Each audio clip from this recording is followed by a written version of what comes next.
Good morning. Welcome you all to the ILS conference today.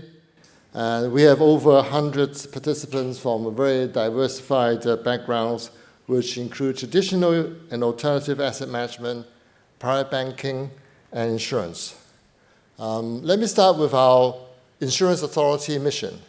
Insurance Authority is here not just to regulate, but promote a sustainable development of the insurance industry. And that's why we're hosting this conference, because we believe the ILS being one of the growing sector, and therefore we'll have a very good potential. So first of all, let me tell you about why Hong Kong is the right place to develop the whole ecosystems of ILS in Asia. Hong Kong possesses a lot of key ingredients as a vibrant ILS hub. First of all, we have a very strong government support. We have an inclusive ILS grant scheme, which does not aim to just replace countries or economies, but we aim to facilitate insurers and intermediaries on more innovative ideas in this area. The ILS grant scheme has been extended for another 3 years until 2028.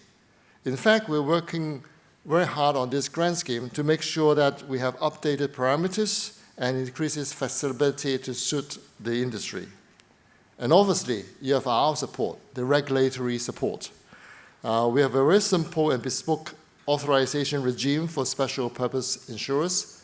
Recently, you see the latest one that we have changed a little bit to facilitate the vehicles to be continuing issues of ILS.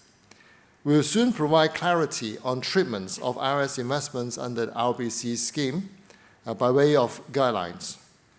We have also proposals on tax concessions on ILS investments made by private funds and single-family offices, hopefully will be formulated later this year.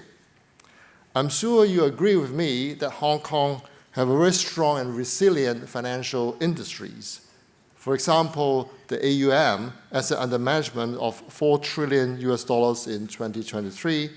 We have the largest concentration of hedge funds in Asia, which are about over 50%, and the headquarters of 3 international active insurance groups.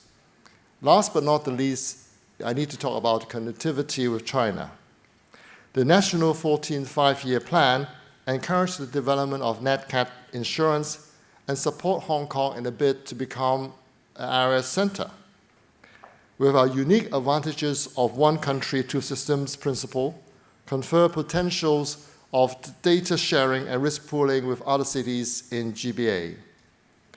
Finally, the Chinese banking insurance regulators, NFRA, appointed a number of senior financial service practitioners as their advisors. I'm very proud to be one of them.